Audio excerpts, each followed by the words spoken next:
है कि चैनल को सब्सक्राइब कीजिए और वीडियो को लाइक कीजिए। आइए कहानी की तरफ चलते हैं। वो तादाद में 4 थे। एक आदमी कम उम्र बेरीश लड़के के साथ शर्मनाक हालत में मुलव्विस था, जबकि बाकी 3 सीडी प्लेयर पर पश्तो का मुजरा देखने में महव थे। मेरी आवाज से सिवाय लड़के के साथ घिनौनी हालत में मौजूद आदमी के बाकी तमाम सुन हो गए थे। वो अभी तक अपनी हरकत पर काबू पाने में कामयाब नहीं हो सका था। उसकी मुश्किल ग्लॉक की मजल से निकलने वाली बेरहम और सूरत हाल ना आशना गोली ने आसान कर दी थी। माथे में पेवस्त होने वाली गोली ने उसके अंदर पलने वाले हैवानी जोश को पुरअज़ियत थरथराहट में तब्दील कर दिया था। अपने साथी का अंजाम देखते ही उनमें से 2 ने उठकर दूसरी चारपाई पर पड़ी क्लैशनिकोफों की तरफ बढ़ने की कोशिश की। यकीनन हरकत में बरकत होती है, मगर उनकी हरकत किसी भारी गाड़ी के पहिए के नीचे सर देने के मुशाबे थी, और लाजिमन ऐसी हरकत बरकत की बजाय हसरत का बाइस बनती है। दोनों की कोशिश में ग्लॉक की गोलियां यूं रखना अंदाज हुई जैसे बारिश की राह में छतरी। दोनों अपने साथी की नकल उतारने लगे। चौथे आदमी ने फौरन अपने हाथ सर से बुलंद कर लिए, जबकि 9 उम्र लड़का जोर जोर से रोने लगा। मैंने कहा, चुप, जल्दी से कपड़े पहनो। वो लरसता हुआ अपने लिबास की तरफ मुतवज्जे हुआ। मैंने जोर से कहा, हालात काबू में हैं, बाहर ही रहो। पलवशा तक अपनी खैरियत पहुंचाकर मैं आगे बढ़कर माहिराना अंदाज में चौथे आदमी की तलाशी लेने लगा, मगर उसकी जेबों में कोई काबिल जिक्र चीज मौजूद नहीं थी। उसकी कमीज उतार कर मैं उसी से उसके हाथ पुश्त पर बांधने लगा। LED की स्क्रीन पर पश्तो के भड़कीले गीत पर चुस्त शलवार कमीज में मलबूस एक रक्कासा जिस्म को यूं तोड़ मोड़ रही थी जैसे उसे तशन्नुज के दौरे पड़ रहे हों। जितने वाहियात उस गाने के बोल थे, उससे कई गुना वाहियात उस लड़की का रक्स था। मेरे पास इतना वक्त नहीं था कि CD प्लेयर या LED को ऑफ करता। मेरे कीमती वक्त को बचाने के लिए ग्लॉक की गोली काम आई। LED स्क्रीन और CD प्लेयर पर एक एक गोली जाया करके मैं लड़के की तरफ मुतवज्जे हुआ जो बाकायदा लरज रहा था। उसे बाजुओं से पकड़कर मैंने कमरे के दरवाजे की तरफ धकेला। पलू खान, उसे साथ वाले कमरे में बंद कर दो। पलवशा ने फौरन अंदर झांक कर देखा, मगर इस अंदाज में भी उसका सर किसी पेंडुलम की तरह हिलते हुए बाहर का जायजा ले रहा था। लड़के को बाजू से पकड़कर बगैर कोई सवाल किए उसने बाहर खींच लिया।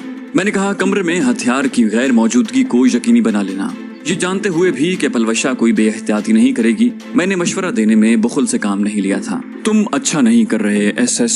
वो यकीनन मुझे जानता था। रही सही कसर पलवशा के नाम ने पूरी कर दी थी। सनोबर खान के आदमियों के लिए पल्लू खान नाम अजनबी नहीं था। यूं भी पलवशा खान वजीर और SS की दास्तान काफी लोगों तक पहुंच चुकी थी। इसमें ज्यादा किरदार कबील खान और जहांदाद खान की हलाकत का था। इलाके के 2 सरकर्दा सरदारों का एक आम सी लड़की और लड़के के हाथों कत्ल होना बहुत बड़ी बात थी।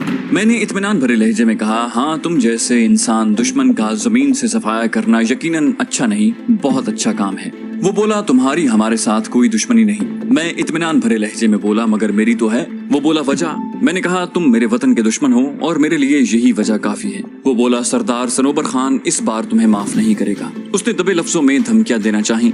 इस मर्तबा मेरा हाथ घूमा और वो उलट कर पीछे को गिरा। मैंने उसे सर के बालों से पकड़कर सीधा बिठाया। मैं तुम्हारी धमकियां सुनने नहीं आया, इसलिए जो पूछता हूँ आराम से उसका जवाब देते रहो। वो कोई लफ्ज मुंह से निकाले बगैर कीना तोज नजरों से मुझे घूरने लगा। मैंने पूछा, तुम्हारा नाम? वो आहिस्ता से बोला, शाहजहान। मैंने कहा, बाकी लोग कहाँ दफा हो गए हैं? मैंने जानते बूझते ऐसा सवाल किया था जिसकी बाबत मुझे मालूम था। वो बोला, थोड़ी देर पहले यहाँ से निकले हैं, बस आते ही होंगे। उसने सफाई से झूठ बोला और मैं उसके झूठ बोलने का ही मुंतजिर था। अगले सवाल से पहले मैंने चारपाई पर पड़ी क्लैशनकोफ की स्लिंग निकालकर उसकी नंगी पीठ पर चाबुक की तरह तवातुर से बरसाई। उसने सख्ती से होंठ भींच लिए थे, मगर ज्यादा देर सब्र न कर सका और जल्द ही कराहने पर मजबूर हो गया। उसकी पीठ पर सुर्ख लकीरें पड़ गई थी, किसी किसी जगह से खून भी रिसने लगा था। मैंने कहा, यकीनन अब झूठ नहीं बोलोगे। उसकी कराहें जब चीखने में तब्दील हो गईं, तो हाथ रोक कर मैं दोबारा उससे मुखातिब हुआ। उसने कराहते हुए जबान खोली, तुम ज्यादती कर रहे हो। मैं मुस्कुराया। झूठे जवाब पर इतनी ज्यादती तो रवा है।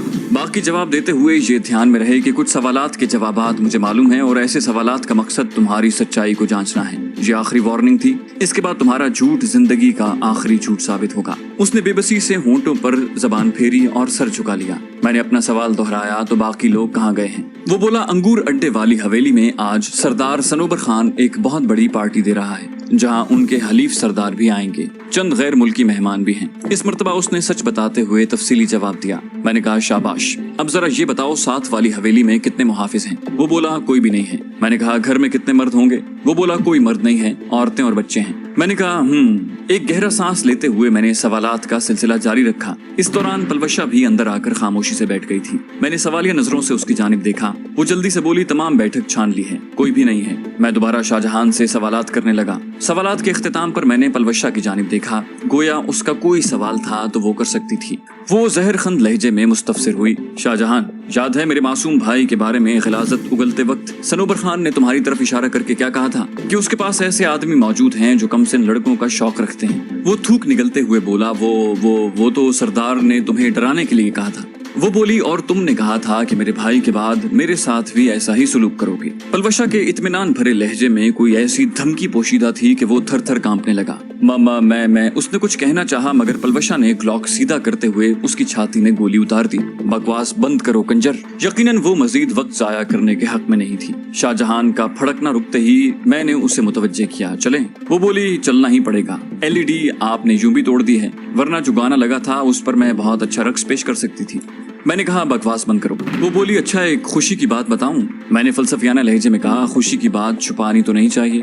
वो बोली, मेरी सौकन भी यहाँ मौजूद है। मैंने कहा, सौकन? वो वजाहत करते हुए मुस्कुराई, बैरेट M107। उसे मैंने उस्ताद मोहतरम राव तसव्वुर का मकूला सुनाया था और वो उसे भूला नहीं था। मैं बेसब्री से मुस्तफसिर हुआ, कहाँ है? वो बोली, आए। मुझे साथ लेकर जुनूबी तरफ बने खवास के कमरे की तरफ बढ़ गई। वहीं एक कमरे में बैरेट M107 का मुकम्मल सामान मौजूद था। उसके साथ 60 के करीब फालतू गोलियां भी मौजूद थी। वो कीमती राइफल देखते ही खुशी से मेरी बाछें खिल गई थी। मैं मोहब्बत भरे अंदाज में राइफल की बॉडी पर हाथ फेरने लगा। मुझे देखकर पलवशा कहने लगी, राजू, मुझे जलन महसूस हो रही है। मुझे हंसी आ गई। मैंने कहा, पागल। बोली, अच्छा एक और बात, यहाँ तहखाना भी मौजूद है जिसमें काफी हथियार और गोला बारूद मौजूद है। जोश भरे अंदाज में मैं उसके साथ तहखाने की तरफ बढ़ गया। तहखाने का दरवाजा साथ वाले कमरे में मौजूद था। तहखाना 2 कमरों पर मुश्तमिल था। दोनों कमरों की लंबाई चौड़ाई 15-16 फुट के करीब होगी। वो दोनों कमरे ऐन उन खास कमरों के नीचे बने हुए थे। एक कमरे में लकड़ी के बक्सों में नई क्लैशनकोफें, रूगर MP9 semi automatic pistol, rocket launcher और स्नाइपर राइफल ड्रैगनऑफ भरी हुई थी। क्लैशनकोफों की तादाद ज्यादा थी। कमरे की दीवारों के साथ इन हथियारों के एमुनिशन की भरी हुई पेटियां रखी हुई थी, जबकि दूसरे कमरे में बारूद की थैलियां, मुख्तलिफ किस्म के स्विच, सेफ्टी फ्यूज और डेटोनेटर पड़े हुए थे। उसके साथ मुख्तलिफ किस्म के बारूदी फंदे, टाइम बम और टैंक शिकन बारूदी सुरंगें भी पड़ी दिखाई दी। यहाँ आपको ज़िम्नन एक बात बताते चलें, पिछले दिनों एक मोहतरम मुसन्निफ की तहरीर नजर से गुजरी जिसमें मौसूफ का हीरो एक इमारत में कुछ खतरनाक दुश्मनों से नबरदाजमा होता है। वहाँ दुश्मनों के पास कुछ फालतू हथियार और एमुनिशन का जखीरा भी मौजूद होता है। एमुनिशन के जखीरे में गलती से गोली लगती है और इतना बड़ा धमाका होता है कि सारी इमारत भग से उड़ जाती है, जबकि हीरो साहब उस धमाके की शिद्दत से उड़ते हुए इमारत से बाहर जाने वाली किसी ट्रॉली में जा गिरते हैं और उसे खराश तक नहीं आती, जबकि बाकी की इमारत और उसमें मौजूद लोगों का नामो निशान नहीं बचता। ये सब पढ़ने के बाद समझ ना आया कि हंसें या रोएं। सबके मरने के बावजूद हीरो मियाँ कैसे बच गए, ये तो खैर एक अलहदा मौजू है। लेकिन मसला तो ये है कि एमुनिशन के जखीरे में गोली लगने से इस तरह का धमाका हो सकता है या नहीं। ये बात उतनी ही बईद अज़ क़यास है कि जितनी पानी को आग लगना, क्योंकि बारूद का जखीरा भी इस तरह गोली लगने से एकदम धमाके से नहीं फटता। जबकि जनाब मुसन्निफ ने हथियारों के एमुनिशन को यूं धमाके से फाड़ा जैसे कोई तैयार शुदा डेमोलिशन सेट या IED हो। यकीनन मोहतरम ने किसी इंग्लिश फिल्म का सीन देखकर ये मंजर तराशा होगा। बहरहाल हकीकत से इसका दूर दूर तक वास्ता नहीं। हालांकि किसी भी जगह अगर कोई ऐसा एमुनिशन पड़ा हो जैसे कि रॉकेट लॉन्चर या मार्टर वगैरह का एमुनिशन और उसे आग लग जाए या फाजिल मुसन्निफ के बकौल गोली लगने से ही वो फटना शुरू हो जाए, तो यकीनी तौर पर हर रॉकेट या हर गोला अलहदा और वक्फे वक्फे से फटेगा। बाकी आम राइफल की गोलियां धमाका नहीं करती, बस वो खुद फट कर नाकारा हो जाएंगी। उनके फटने की आवाज तो फुलझड़ियां चलने की तरह आएगी, लेकिन राइफल, क्लैशनकोफ वगैरह की गोलियां इस तरह फटकर किसी कमरे वगैरह को नहीं उड़ा सकती। बहरहाल ये एक ज़िम्नी बात थी। अगर बारूद की इकसाम के बारे में बात की जाए तो बारूद की 2 बड़ी इकसाम हैं, एक लो एक्सप्लोसिव्स और दूसरे हाई एक्सप्लोसिव्स। लो एक्सप्लोसिव्स राइफल वगैरह की गोलियों में इस्तेमाल होते हैं और हाई एक्सप्लोसिव्स किसी भी चीज या जगह को तबाह करने के लिए इस्तेमाल किए जाते हैं। फिर खुद हाई एक्सप्लोसिव्स की मुख्तलिफ इकसाम हैं, कोई माया की शक्ल में होती है, कोई ठोस और कोई पाउडर वगैरह की शक्ल में। उसको फाड़ने के लिए भी एक मखसूस किस्म की कार्रवाई अमल में लाई जाती है जिसमें डेटोनेटर, प्राइमर, सेफ्टी फ्यूज वगैरह का इस्तेमाल होता है। इसी तरह हाई